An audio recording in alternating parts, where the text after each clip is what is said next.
Ssekukulu omulabirizi Dr. David Kiganda akulembera obuweereza obwa Christianity Focus Ministries akubiriza abantu okujjukira amakulu g'olunaku olwa Ssekukulu ng'agamba nti buli omu luno lwalibadde lwakwekebera okulaba ngadde eri omutonzi. Yesu ekyamuleeta kulokola bantu mu bibi byabwe. Ate olunaku lwazze abantu ate ne bakola ebibi bingi nnyo n'okusinga bye badde bakola bulijjo.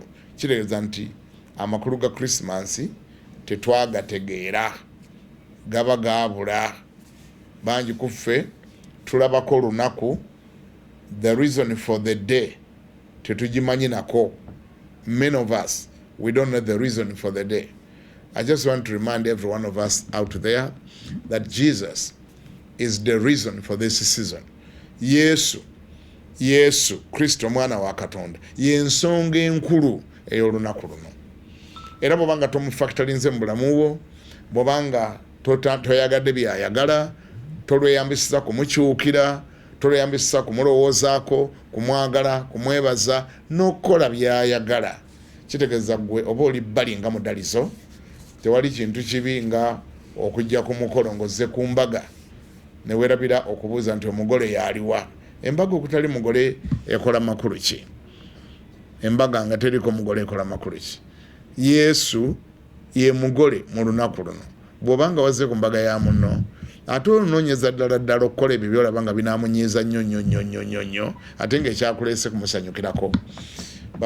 Ono ategeezezza nti ng'ensi olunaku olw'enkya egenda kujjukira amazaalibwa g'omulokozi Yesu Kristo, abantu baali badde bajjumbira okukola ekyo ekyaleetera omwana wa Katonda okwambala omubiri, era wano avumiridde ate abakozesa olunaku olwa Krisimansi okukolerako ebintu ebikyamu omuli okutamiira, okukola obwenzi n'ebirala. Lwakukyukira Katonda terwali badde lunaku lwakwongera kukola bye tubadde tutakola n'owulira ng'obikoze bingi olwegeno ly'okogiyita Christmas.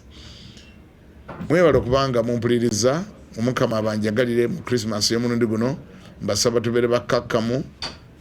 Christmas terwali badde lunaku lwa kutabula maka oba kutabuka kwa maka, nti kubanga kwolwo olunaku abafumba ate lwe balwanaganye kubanga bwe bafulumye ewaka bagendako gye bagenza ate okucakala. Manyango n'alaba munne ng'asuuliza omulala eriiso, ekikonde ne kitandikira awo.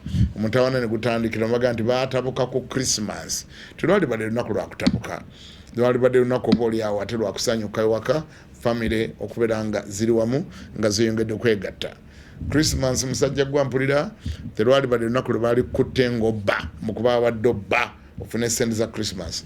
Ne balyoka ne bakuba ate emigo ne batuuka n'okwokya ebipiira. Ate ku Christmas kwe waalifiiridde ate omulokozi, olunaku omulokozi lwazze okulokola ate gwe lwe bakusse lwe bakookeza ebipiira. N'ekyo twebeereremu. Ono ayagaliza abantu bonna Ssekukulu ennungi, kyokka n'abasaba okwekuuma mu nnaku zino enkulu ssaako n'okwewala okuggwamu olw'ebyo bye batasobodde kufuna. Kubaagaliza Christmas ennungi ey'omwaka guno. Abafumbo mbere bakkakkamu, toyomba nnyo kubanga omwami teyaguza ennyama emala. Ne bw'abanga yaleeseyo kilo emu oba hafu kilo, ne bw'aba yaleese binyeebwa mujja jjiri olulala. The world is not ending today.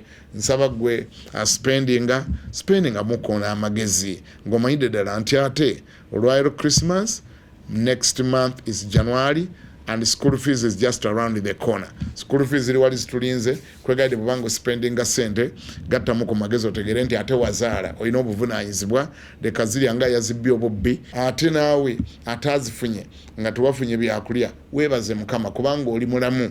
Waliyo abafu abali mu kofini n'abawedde okuziika nga babadde ne ssente nnyo ku akawunti, n'ennyama nga bagireese mu fridge nga nnyingi nnyo, n'enkoko ng'ejjudde ya buli kika, pooko, goat meat, naye nga wetwogera tebasobola girya kubanga ate bali mu kofini. Kati gwe ate omulamu weesuneko kubanga gwe mukulabako kyekisinga. Bayibuli ega nti obulamu tebusinga mmere. Leka kwemulugunya nnyo, kuyomba nnyo. Bannayuganda mu ngeri y'emu, omulabirizi Kiganda abasabye okwewala ebyokulonda okubaawula. Katonda essaawa gye tugendamu ya kalulu, mu bbanga lya wiiki singa 3 zokka okulonda kugenda kubaawo.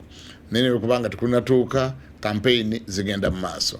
Njagala okubakubiriza bannayuganda ffenna tutegeere nti okulonda nga weekuli obanga tekuliiwo, tulina Uganda gye tulina okukuuma obulungi, Uganda etugatta nga tunatuuka ku Uganda tulina families oba waliwo okulonda oba tewali kulonda oba kuwedde oba tekunaggwa tulina families before the elections and after elections tulina families omwami n'omukyala mulina obufumbo bwe mulina okukuuma mbadde njagala mukitwale ize muleme kutabuka nnyo ate muleme tokitwala wala nnyo nga gy'oli nti gwe weesimbyewo leka kitwala wala nnyo nga gy'oli nti gwe weesimbyewo gw'oli mulonzi bulonzi mirundi egisinga omu gitulabye nga obutabanguko bubaawo amulonzi obulonzi ye n'afa bwe yalonda n'asigalawo nga ye akyagenda mu maaso n'obulamu badde nkusaba priority ogiteeke ku bulamu bwo obukuume. Ono afundikidde akoowoola abantu bonna okwetaba mu lukuŋŋaana olw'okusaba olw'okumalako omwaka olwa National Prayer Day nga 31 omwezi guno mu kisaawe ekya Old Kampala Senior Secondary School. Ntwala omukisa guno